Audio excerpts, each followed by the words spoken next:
The body needs sugar to carry out some activities. Excess sugar, especially from industrially manufactured foods, can be harmful to one's health.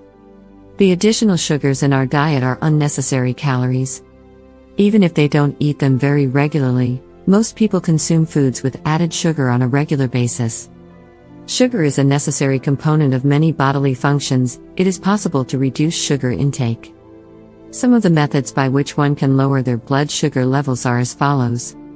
1. Choose fresh foods over packaged ones because sugar is used to lengthen the shelf life of manufactured meals. 2. While it may be difficult to stop eating foods with added sugar, especially if you're used to it, you can reduce the amount you put in coffee or tea. Reduce the amount of sugar from 2 tablespoons to 1 or 1.5. 3. Replace sugar with meal additives. To put it another way, use vanilla extract or unsweetened cocoa powder for sugar when sweetening beverages like coffee or tea.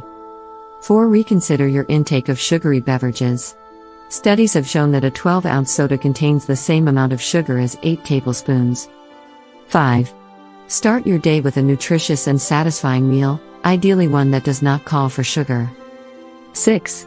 When baking, substitute unsweetened applesauce for sugar. In a 7.7-word summary, eat dark chocolate. There is less sugar in this variety than in milk or white chocolate, according to recent studies.